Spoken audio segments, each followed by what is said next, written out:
Welcome to MA TV Kashmir in focus. नाज़रीन, जैसा कि आप जानते हैं, हम अपने इस कार्यक्रम में आपको पाकिस्तानी कब्जे वाले जम्मू कश्मीर, मकबूजा गिलगित बल्तिस्तान, वादी कश्मीर, लद्दाख, जम्मू और पाकिस्तान हिंदुस्तान से मुताल्लिक़ खबरें जो है वो आपके सामने रखते हैं। लेकिन हमारा जो फोकस होता है इस प्रोग्राम में वो कश्मीर होता है, और उसमें भी पाकिस्तानी कब्जे वाला जम्मू कश्मीर। नाज़रीन, इस वक्त पाकिस्तानी कब्जे वाले जम्मू कश्मीर में बिजली के बिलों पर लगाए गए टैक्सेस के खिलाफ जो तहरीक रावलाकोट से शुरू हुई थी, वो इस वक्त पूरे पाकिस्तानी कब्जे वाले जम्मू कश्मीर में फैल चुकी है। इस हवाले से जगह जगह लोगों ने एहतजाजी कैंप लगाए हैं, और लोग वहां कैंपों में आकर बिजली के बिल जमा कराते हैं, यानी कि फेंक जाते हैं, उनके पास दे देते हैं, उनको हैंड ओवर कर देते हैं, उनको जमा किया जाता है और फिर उनको आग लगा दी जाती है। ऐसे ही कई वाकयात हैं। मुजफ्फराबाद में जो है वो करोड़ों रुपए के बिल जो है वो जमा लोगों ने आके कैंपों में कराए। इसी तरह जो मुज़ाफ़ाती इलाका जात हैं, वहां पे भी लाखों रुपए के बिल्स लोग जमा करवा रहे हैं एहतजाज के तौर पर, और वो बिल नहीं दे रहे, यानी कि सरकार के पास पैसे जमा नहीं करा रहे, लेकिन बिलों को वो जमा करा रहे हैं एहतजाजी कैंपों में। नाजरीन, इसके साथ साथ जो है वो अब जो सैनिटरी वर्कर्स हैं और जो म्यूनिसिपैलिटी के वर्कर्स हैं पूरे पीओजे में, उन्होंने ये ऐलान किया है कि वो अब मुजफ्फराबाद की जानिब एहतजाजी लॉन्ग मार्च शुरू करेंगे। उनके कुछ मुतालबे हैं, 5 मुतालबे हैं, लेकिन उनका मेन मुतालबा जो है वो तनख्वाहों में इजाफे से मुतालिक है। इसके अलावा वो कह रहे हैं कि हमारा जो स्केल है इसको रिवाइज किया जाए, क्योंकि पिछले 20 सालों से हमारा स्केल जो है वो रिवाइज नहीं हुआ। इसके अलावा उनका ये मुतालबा भी है कि जो 20-20 साल से टेम्परेरी कॉन्ट्रैक्ट के बलबूते पे काम कर रहे थे, उनको परमानेंट किया जाए। इसी तरह से नाजरीन, पेंशनर्स एसोसिएशन ने भी पूरे पाकिस्तानी ऑक्युपाइड जम्मू कश्मीर में इकट्ठे होकर मुजफ्फराबाद पर जो है वो लॉन्ग मार्च करने का ऐलान किया है। तो अब नजर ये आ रहा है कि सारी जो ऑर्गेनाइजेशंस हैं, पेंशनर्स हैं, ट्रांसपोर्टर्स हैं, बिजली के बिलों से जो लोग तंग आए हुए हैं अवामी एक्शन कमेटी की शक्ल में, और म्यूनिसिपैलिटी के और सैनिटरी वर्कर्स, ये सब मुजफ्फराबाद पहुंच रहे हैं। मेरा अपना ये खदशा है कि ये, या अंदाजा कह लें कि ये जो सिलसिला अब शुरू हुआ है ये 22 अक्टूबर तक जाएगा, और 22 अक्टूबर को मुझे ये लगता है कि या तो पीओजेके में जो है वो पहिया जाम हड़ताल होगी, और या फिर पीओजेके में कर्फ्यू लगेगा।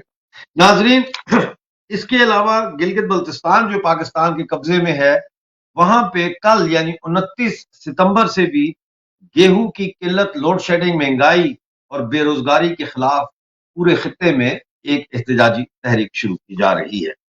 इस तरह से अगर देखा जाए तो पूरे इस मकबूजा खित्ते में जिस तरह से हम आज देख रहे हैं कि अवाम एक तहरीक की शक्ल में पाकिस्तान को ललकार रहे हैं, ये पहले कभी देखने में नहीं आया। उस पर इंग्लिश में कहते हैं to add injury to add insult to injury. उसमें अब आप देखें कि पाकिस्तान ने जो हमारा पाकिस्तानी कब्जे वाला जम्मू कश्मीर का जो डेवलपमेंट फंड थे उसमें भी डंडी मार दी है, और 4 अरब 20 करोड़ के हमारे डेवलपमेंट फंड जो है वो रोक कर सिर्फ 92 करोड़ 24 लाख के डेवलपमेंट फंड जो है वो जारी किए हैं। जिसका मतलब ये है कि ये जो 92 करोड़ 24 लाख है, ये तनख्वाहों में, सरकारी अफसरों के पेट्रोल के खर्चे में, टीए में और इन चीजों में ये खर्च हो जाएगा, यानी डेवलपमेंट नहीं हो रही। इसके अलावा ये भी कहा गया है कि जो डेवलपमेंट फंड होगा कुछ, तो वो मेंबरान असम्बली को दिया जाएगा। नाजरीन, ये सरीन खिलाफ वर्जी है इस कानून की कि जब आपके पास बल्दियाती नुमाइंदे मौजूद हों, जब आपके इलेक्टेड लोकल बॉडीज के काउंसलर्स मौजूद हों, तो आप उनको डेवलपमेंट फंड देने के बजाय आप वो डेवलपमेंट फंड जो है वो रिश्वत के तौर पर जो है वो आप असम्बली के मेंबरान को दें, ताकि वो आपके साथ इंटैक्ट रहे। ये एक किस्म की रिश्वत होती है नाजरीन। तो ये सारी सूरत हाल चल रही है। एक वीडियो में आपको दिखाना चाहता हूं नाजरीन, जिसमें एक खातून है, शायद आपको उनकी जुबान समझ ना आए, लेकिन वो ये कह रही हैं कि हमें ऐसा آٹا وزیر اعظم نے دیا ہے وہ بھی 5 کلو، جس کی روٹی اگر بنائی جائے تو کتا بھی وہ روٹی نہیں کھائے گا. یہ لوکل اپنے ڈائلیکٹ میں احتجاج کری ہیں، احتجاجی کیمپ میں آئی ہیں اپنا بل وہاں دینے کے لیے. سنیے، دیکھیے یہ ویڈیو ناظرین. 80 سالیاں سے ملنے لگیں گے راسی کے 20,000 روپیہ بل دینے، بچے بھوکے مرنے، آٹا دینے 5 کلو کا بل دینے 20,000 روپیہ بل کچھ ہوا رہا. آپ کی ٹور نے 4 کروڑ گڈ گئے اوپر تو آسے کی جائے انہوں نے کتے روٹی نہیں کھانے، وہ آٹا نہیں کھانے، وہ آٹا آسے کی 5 کلو دینے یا آسے نے بچے کی زہر دانی. کل وزیر اعظم ایسا بھی پتہ نہیں لگا تھا، میں وزیر اعظم نے گھر بھی پیو گڑی گل آئی ہے اسی کے آس 5 کلو آٹا منگنے والے ہیں. آسے نے ڈیرے 15 بچے دے آسے نے وہ پڑھنے والے دے پڑھنے آسے نے ضرورت پوری آسے نے بل آتا 20,000 روپیہ جمع رہا. 5 کلو آٹا انہیں منگنے والے ہیں 10 منگی تھا کھڑا. اس کی آخا وزیر اعظم کی کہ تو فرشتہ دے تو 4 کروڑ گھٹ گیا دلیا پھرو کا تھا آسے کی دیو 5 کلو آٹا جڑا تُسے نے کتے آٹا نہیں کھانے وہ دینے تو بابی گتھی نہیں دینے آسے کی دینے 5 کلو آٹا. یہ بڑے بڑے لیڈر کھا سکتے تھے. اتنے 3 مہینے جڑے بیٹھے نے کلے ملے لگے بکے بیٹھے نے انہیں کو سارے صدر دے یا وزیر دے یا منیجر دے یا انہیں کو ایک دڑا بھی نہیں آیا کیا انہیں کی کار نہیں انہیں کی بوئے نہیں یا سڑیا خاطری بیٹھے تو انہیں کی تامن کر رہے نہیں ہے اس نے تو بل دینے 50,000 تا 40,000 تا 30,000 کے آس ہوتے کچھ نچے انہیں فلموں نہیں گننا اسے کے اندر دینے بل رہتے نا سارا کر جا بل دینے آ رہا اس کی مار سے وہاں ٹپڑ جانا زندگی یاد رکھ سکتے لوگ دسا بجلی دے بل نہ جمع رہے تھے دھرنا ہی نہیں دیا. جی تو ناظرین آپ نے یہ ویڈیو دیکھی. اب میں آپ کو ایک اور ویڈیو دکھاتا ہوں. یہ میں نے کلپس جوڑ کے ویڈیو ہم نے بنائی ہے جو مختلف شہروں میں جو ہے وہ یہ مضافاتی شہر ہیں، یہ کیپٹل مظفر آباد نہیں ہے، یہ باہر کے جو شہر ہیں پی او جے کے وہاں پہ کتنا لوگوں غصہ ہے اور کس طرح سے بل لوگ چادر لے کے دکانوں کے آگے سے گزرے اور دکان والے جو ہے وہ بل اس میں پھینک رہے ہیں چادر میں، وہ جمع کر کے لاتے ہیں ایک جگہ پر اور اس کو آگ لگاتے ہیں. دیکھیے یہ ویڈیو. میرے دوستوں، میرے بزرگوں، میرے بھائیوں، یہ جنگ کسی فرد واحد کی نہیں ہے، یہ جنگ کسی ایک پارٹی یا کسی ایک نظریے سے تعلق رکھنے والے فرد کی نہیں ہے، یہ جنگ اس ریاست کے ایک عوام کی ہے. مجھے بتائیں جس شخص کی تنخواہ 11,000 ہو، 12,000 ہو، 15,000 ہو تو 20,000 بل کہاں سے دے گا؟ پھر دوسری طرف دیکھیں کہ جو حکمرانوں کا ٹولہ ہے کہ جو آپ پہ 53 لیشیں مسلط کی گئی ہیں وہ بجلی کے بل دیتے ہیں؟ نہیں دیتے. تو ان کی تنخواہیں کتنی ہیں؟ 5-5 4-4 3-3 لاکھ وہ تنخواہیں لیتے ہیں لیکن وہ بجلی کے بل نہیں دیتے. تو میری ریاست کا غریب مزدور میرے کشت کیوں بل دے؟ آواز دو، آواز دو، پر سے توبہ تک، پر سے توبہ تک، مظفر آباد تک. ڈیم ہمارے قبضہ تمہارا، ڈیم ہمارے قبضہ تمہارا، چیزیں مہنگی، دالیں مہنگی، لٹ کے کھا گئے چور لٹیرے حکمران سارے.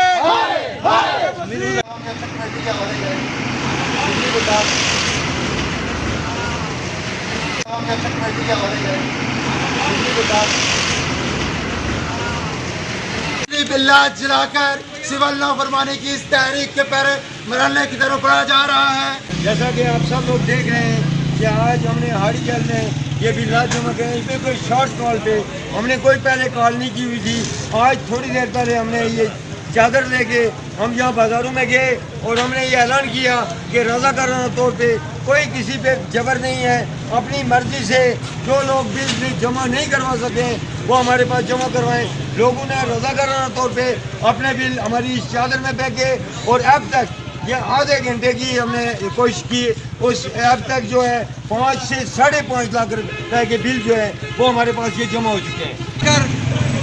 میرے عزیز دوستوں، وہ جو تحریک 13 لوگوں نے رابرہ کوٹ سے شروع کی تھی وہ تحریک آج ایک گلوبل تھریٹ بن چکی ہے.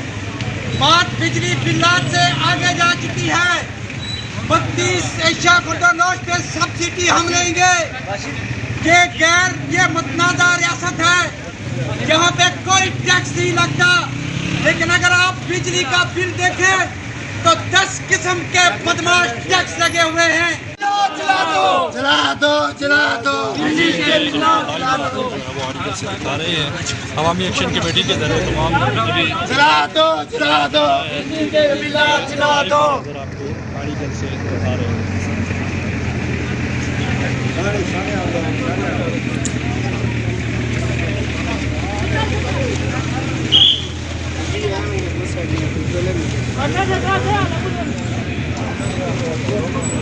चला दो बिजली के बिल्ला चला दो बिजली के बिल्ला चला दो फ्री बिजली हमारा फ्री बिजली हमारा हक फ्री बिजली हमारा हक फ्री बिजली हमारा हक एशिया खुदनोश पे सब्सिडी हमारा हक एशिया खुदनोश पे सब्सिडी हमारा हक खत्म करो जका टैक्स खत्म करो जका टैक्स खत्म करो जका टैक्स खत्म करो चला दो बिजली का बिल्ला चला दो। जी तो नाज़रीन, आपने देखा किस तरह से अवाम में गुस्सा पाया जा रहा है और किस तरह लोग बिजली के बिलों को जला रहे हैं। ज़ाहिर है ये जो बिल जल रहे हैं तो ये तो जमा नहीं होंगे, तो अब नेक्स्ट स्टेप ये होगा कि वो बिजली काटने के लिए आएंगे लोगों की, तो लड़ाई का बहुत बड़ा जो है वो सामान पैदा किया जा रहा है वहां। नाज़रीन, इस वक्त पाकिस्तानी कब्जे वाले जम्मू कश्मीर में कोशिश ये की जा रही है कि अवामी मज़ामती जो तहरीक है जो पाकिस्तान से आज़ादी की तरफ जा रही है, इसको मजहबी जुनूनियत की तरफ ले जाया जाए। इस हवाले से बहुत सारी वहां पे कॉन्फ्रेंसें हो रही हैं, बहुत सारी साजिशें हो रही हैं। मैं उनकी डिटेल में नहीं जाता, मैं पिछले प्रोग्रामों में उनके बारे में आपको तफसील से बता चुका हूं।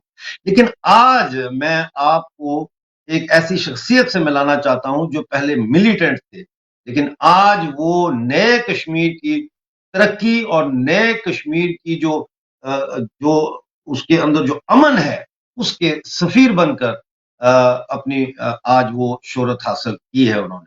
मेरे साथ तशरीफ रखते हैं सैफुल्लाह फारूक साहब। बहुत शुक्रिया सैफ भाई हमें ज्वाइन करने का। अस्सलाम वालेकुम वरहमतुल्लाहि वबरकातुहू। बहुत बहुत शुक्रिया। जी आप कैसे हैं? ठीक हैं? आज पहली दफा हमारे शो पे आप आए हैं, बड़ी आपकी मेहरबानी। जज़ाकल्लाह खैर। अल्लाह तबारक व तआला का शुक्र है। अभी तक आपने हमारा प्रोग्राम थोड़ा सा देखा है, उससे आइडिया तो हो गया होगा आपको। मुझे ये बताएं कि आपको मिलिटेंट आप क्यों बने, मैं उसमें नहीं जाना चाहता, लेकिन मिलिटेंसी छोड़ी क्यों आपने?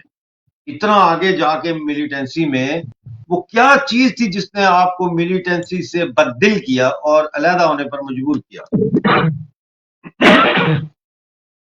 जज़ाकल्लाह खैर। बहुत बहुत शुक्रगुजार हूँ मैं आपका कि आपने मुझे इस काबिल समझा कि अपने प्रोग्राम में मुझे शिरकत करने का मौका दिया। बहुत अच्छा सवाल आपने पूछा मुझसे कि आपने मिलिटेंसी क्यों छोड़ी। देखिए 7 सितंबर 1991 मुझे बीएसएफ ने मुनव्वराबाद से अरेस्ट किया। जब मैं अरेस्ट होने के बाद जब मैं कोट बुलवाड़ जेल पहुंचा तो वहां पहुंचकर मुझे ऐसा लगा जैसे मैं पागल खाने में आ गया हूं। वहां पर तकरीबन 1800 वो मिलिटेंट जमा थे, वो मिलिटेंट बन थे जिनके ऊपर ये इल्जाम आयद किया गया था। आयद नहीं किया गया था, वो इस इल्जाम के मुर्तकिब थे कि उन्होंने हिंदुस्तान के खिलाफ बंदूक उठाई है और पाकिस्तान के कहने पर उठाई है। वहां जब मैं गया, जाकर मैंने देखा कि वहां पर हिजबुल मुजाहिदीन JKLF से लड़ रहा है, JKLF हिजबुल मुजाहिदीन से लड़ रहा है, अल उमर मुजाहिदीन अल बरक से लड़ रहा है, अल बरक वाले अल बदर वालों से लड़ रहे हैं। तो ये आपसी तनाजा आपस में इतना था जिसका जवाब नहीं। इनके अंदर कोई भी ऐसी चीज नहीं थी जिसकी वजह से हम इसको जिहाद कह सकें। वहां जाकर मुझे ये लगा कि ये तो बिल्कुल फसाद है और ये सारी जंग जो है ये खाली पैसे की है। वहां पर जो बड़े कमांडर्स हुआ करते थे वो छोटे कारकुनों से अपने कपड़े धुलवाया करते थे। आप देख सकते हैं कि इस्लाम हर इंसान को बराबरी का हक देता है, लेकिन जेल के अंदर कोई बराबरी का हक नहीं था। एक दहशतगर्दाना माहौल था और उसके फौरन बाद इन्होंने 1991 के अंदर एक यहाँ पर किडनैपिंग की, जिसके अंदर काबिल जिक्र नाम जो है वो मुशीरुल हक साहब का नाम है। वाइस चांसलर हुआ करते थे कश्मीर यूनिवर्सिटी के अंदर, और एक और नाम है अब्दुल गनी साहब का। جو ان کے پی اے ہوا کرتے تھے، ان دونوں کو اٹھا کے رکھنے اور اٹھانے کے بعد میں ڈیمانڈ کی کہ کچھ لڑکوں کو آپ چھوڑیے، لیکن انڈیا گورنمنٹ نے ان کی ڈیمانڈ کو نہیں مانا. اس وجہ سے انہوں نے ان 2 لوگوں کو شہید 3 لوگوں کو شہید کر دیا، ساتھ میں ان کے ڈرائیور صاحب بھی تھے. اس ٹائم مجھے یہ پتا چلا کہ یار اگر آزادی کی جنگ ہماری ہے تو ان بے گناہوں کو قتل کیوں کیا گیا. اگر ہم اسلام کے اندر یہ اسلام کو دیکھیں تو اسلام کہتا ہے جس انسان نے کسی بے گناہ انسان کی جان لی اس نے عالم انسانیت کی جان لی، اور جس تو انسان نے بیسیکلی کسی آپ انسان کو کی یہ جان جو آپ نے جب جیل گئے اور جیل کے اندر جو آپ نے ماحول دیکھا کہ یہ سب ایک دوسرے کے خلاف لڑ رہے ہیں، ان کے جو ہائرارکی کا سسٹم ہے وہ موجود ہے، وہ والا حساب نہیں ہے کہ ایک ہی سب میں کھڑے ہو گئے محمود و یاد، نہ کوئی بندہ رہا نہ کوئی بندہ نواز. تو وہاں سے آپ بدل ہوئے، پھر آپ نے ملیٹنسی چھوڑی. جب آپ ملیٹنٹ تھے اس وقت آپ کو ایسا کوئی نظر آیا کہ پاکستان ان کی سپورٹ کر رہا ہے؟ آپ نے کوئی ایسی چیزیں دیکھی یا آپ کو بتایا گیا اس وقت، یا کیسے آپ کو یہ اندازہ ہوا کہ پاکستان جو ہے وہ دہشت گردی کی سپورٹ کر رہا ہے کشمیر میں؟ دیکھیے میں آپ کو بتانا چاہوں گا کہ یہ سارا کھیل رچایا ہوا پاکستان ہی کا تھا، کیونکہ جتنے بھی یہاں پر ملیٹنٹس نے ٹریننگ کی ہے وہ ٹریننگ کیمپس پاکستان کے مظفر آباد کے اندر تھے. ہڑی دوپٹہ کیمپ تھا، جیسے مرید کیمپ تھا، جیسے مانشیرہ کے اندر کیمپ تھا. آپ یہ بھی گئے سارے تھے کیمپ، پاکستان ٹریننگ لینے کے لیے؟ جی ہاں میں بھی گیا تھا، میں بھی گیا ہوں وہاں پر. تو یہ ساری دہشت گردی جو تھی، یہ ساری دہشت گردی پاکستان نے کشمیر کے اندر پھیلائی، کیونکہ کشمیریوں سے وہ بدلہ لینا چاہتا تھا 2 سپٹمبر 1947 کا. کیونکہ 2 سپٹمبر 1947 کے اندر جب انہوں نے کشمیر کے اوپر حملہ کیا تو کشمیر کے لوگوں نے ان کے خلاف بغاوت کی اور ان کو پکڑوایا یہاں کی فوج سے. تو مجھے یہ اندازہ ہوا کہ یہ اس چیز کا بدلہ لینے کے لیے آج کشمیری نوجوانوں کو مروانا چاہ رہا ہے. رہی بات جب میں جیل میں تھا تو پھر میں نے یہ سوچا کہ یار اگر جنگ ہماری ہے، اگر ہم آزادی کی لڑائی لڑ رہے ہیں تو ہمیں کسی ایسے انسان کو قتل کرنا تو حرام ہے جو اسلام کے اندر اسلام جس کی اجازت نہیں دیتا ہے. تو میں نے پھر بندوق سے اپنا راستہ ترک کر لیا اور کوٹ بلواڑ کی جیل کے 1 نمبر بارک کے اندر سیل کو میں نے پکڑا. وہاں بیٹھ کر میں نے قرآن پاک کا مطالعہ کیا اور نبی پاک صلی اللہ علیہ وسلم کی سیرت کا مطالعہ کیا. جب میں نے اس سیرت نبی صلی اللہ علیہ وسلم کا مطالعہ کیا، وہاں جا کر میں نے دیکھا کہ کتنا خوبصورت یہ دین ہے، جس دین کو ہم ریپریزنٹ کرتے ہیں جہاد کے نام پر. جہاد ٹھیک ہے لیکن یہاں تو جہاد بھی نہیں، یہ تو فساد ہے. ایک بے گناہ انسان کا قتل کر رہے ہیں ہم اچھا ایک یہ مجھے بتائیں، دوسرے بے کے. گناہ انسان تو بہت مارے گئے کشمیر میں. مجھے یہ بتائیں کہ یہ جو کشمیری پنڈتوں کے ساتھ کیا گیا 1990 میں، اس میں بھی کیا جی پاکستان کا ہاتھ تھا؟ اور اس میں یاسین ملک اور جے کے ایل ایف کا کیا کردار تھا؟ کیونکہ بہت سارا پاکستانی آکوپائڈ جموں کشمیر میں جو ہے یاسین ملک کو بڑا ہیرو بنا کے پیش کیا جاتا ہے، ان کی وائف کو پاکستان کے پرائم منسٹر کا ایڈوائزر بنایا گیا ہے ہیومن رائٹ. بالکل بہت اچھا سوال آپ نے پوچھا. میں آپ کو بتانا چاہوں گا 1990 کے اندر 1990 کے اندر ایک پریس نوٹ نکلا تھا آفتاب پیپر کے اندر اور الصفا پیپر کے اندر، جس کے اندر یہ اعلان کیا گیا تھا جے کے ایل ایف کی طرف سے کہ جتنے بھی کشمیری پنڈت ہیں یا جتنے بھی غیر ریاستی لوگ کشمیر کے اندر رہ رہے ہیں وہ کشمیر کو چھوڑ کر چلے جائیں. تو آپ ہے کہ کشمیری جو پنڈت ہیں وہ بڑے سیدھے اور ڈرپوک ڈرتے ہیں، وہ سیدھے سادے پڑھے لکھے لوگ ہیں. تو انہوں نے اس ڈر کی وجہ سے اس کشمیر کو چھوڑ کر جموں آ کر انہوں نے ہجرت کر لی. اور یہاں جموں کے اندر ان کے اوپر بہت زیادہ مطلب آپ سمجھ سکتے ہیں کہ ان کو بڑی پریشانیوں کا سامنا کرنا پڑا. وہ وہاں ٹھنڈے علاقے میں رہتے تھے، یہاں گرم علاقہ ہے. اس کی وجہ سے بہت سے لوگوں کو، بہت سے ایسے کشمیری پنڈت تھے جن کو سانپ نے کاٹ لیا، اس کی وجہ سے وہ مر گئے، یا ان کو سن سٹروک لگا تو اس کی وجہ سے وہ مر گئے. تو میں ان کے اس دکھ میں شریک ہوں. اور میں آپ سے یہ کہنا چاہتا ہوں کہ آپ نے دیکھا ہوگا کہ گلگت بلتستان کے اندر 80% شیعہ لوگوں کی کمیونٹی ہے. شیعہ لوگ 80% وہاں رہتے ہیں، لیکن انہوں نے اس کو کم کرتے کرتے خیبر پختونخوا سے اور باقی علاقوں سے لا کر لوگوں کو بسایا. بالکل ایسا ہی، آپ جنہوں بالکل نے صحیح فرما رہے ہیں. لیکن میں جی جاننا انہوں چاہتا ہوں کہ یاسین ملک جو ہے یہ کون نے، ہے میں وہی آ رہا اور ہوں. اس کا کیا تعلق ہے پاکستان سے؟ پلیز مجھے کیونکہ پاکستان اس کو ہیرو بنا کے پیش کرتا ہے کہ یہ بہت بڑا آزادی کا لیڈر ہے وہاں. मैं वहीं आ रहा हूँ डॉक्टर साहब, आप मुझे मेरी मेरी बात सुन लीजिए, पहले थोड़ा सा सुन जी लीजिए जी आप मुझे।